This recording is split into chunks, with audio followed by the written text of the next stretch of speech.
আসসালামু আলাইকুম ওরহমতুল্লাহ। প্রিয় দর্শক, আজকের এই ভিডিওতে হাদিসের আলোকে বুদ্ধিমান এক বালকের ঘটনা সম্পর্কে আমরা জানব ইনশাআল্লাহ।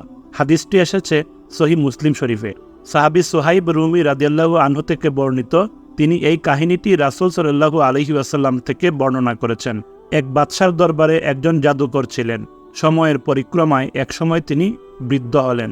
তখন বাদশাকে গিয়ে বললেন, আমাকে একজন বুদ্ধিমান বালক এনে দিন, আমি তাকে এই বিদ্যাটি শিখিয়ে দেব। বাদশাহ একটি বুদ্ধিমান বালককে জাদুকরের কাছে তুলে দিলেন। বালকটি যে পথে জাদুকরের কাছে যেত সে পথে একজন পাদ্রীর বাড়িও ছিল। আসা যাওয়ার পথে বালকটি পাদ্রীর কাছে গিয়ে বসত, তার কথা মনোযোগ দিয়ে শুনত। পাদ্রীর প্রতি ধীরে ধীরে বালকটির মুগ্ধতা তৈরি হলো।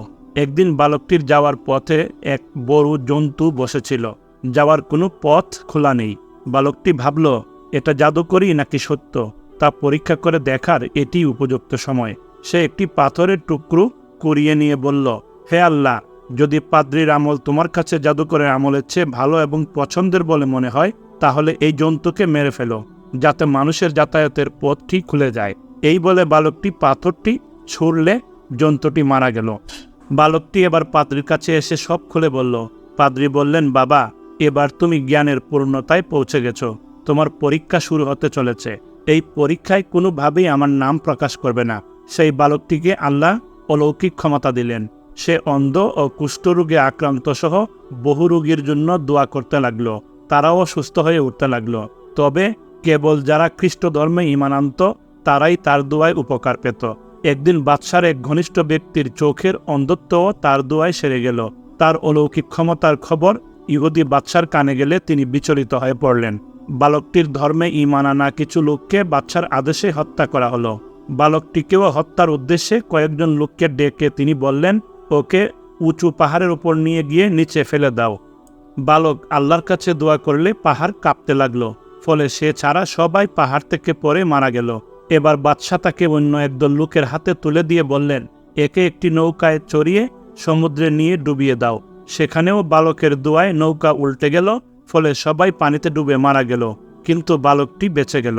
এবার সেই বালক বাদশাকে বলল, আপনি যদি আমাকে হত্যা করতেই চান, তাহলে এর সঠিক পদ্ধতি হলো একটি খোলা ময়দানে মানুষ জমায়েত করুন। এরপর বালকের রবের নামে বিসমিল্লাহি রব্বিল গুলাম বলে শুরু করছি এই কথা বলে আমার গায়ে তীর ছুড়ুন, তাহলে আমি মারা যাব। বাদশাহ তাই করলেন। বালকটি মারা গেল। কিন্তু সেখানে উপস্থিত লোকজন সমবেত কণ্ঠে বলে উঠল, আমরা ওই বালকের রবের প্রতি ঈমান আনলাম।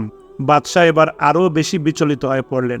তিনি তাদের জন্য গর্ত খুঁড়ে তাতে আগুন জ্বালানোর আদেশ দিলেন। এরপর বললেন, যারা যারা এই বালকের ধর্ম থেকে ফিরে না আসবে তাদের এই গর্তে ফেলে দাও। একে একে সব ঈমানদার এগিয়ে এসে সেই গর্তে লাফ দিল।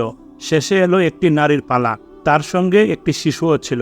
তিনি একটু ইতস্তত করলে শিশুটি বলে উঠল, মা, ধৈর্য ধরুন, আপনি সত্যের উপর আছেন। সহিহ মুসলিম, হাদিস নাম্বার 3005। এই ঘটনার প্রতি ইঙ্গিত করে পবিত্র কুরআনুল কারীমের সূরা বুরুজে মহান আল্লাহ তাআলা বলেছেন, অভিশপ্ত হয়েছিল অগ্নিকুণ্ডের লোকেরা।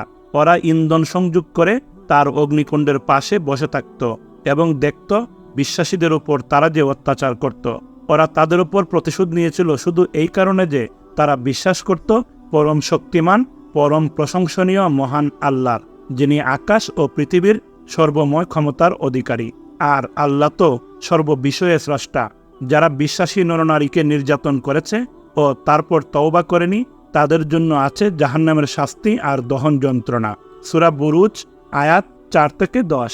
মহান আল্লাহ তাআলা আমাদেরকে ঈমানের উপর অবিচল থাকার তৌফিক দান করুন। আমিন।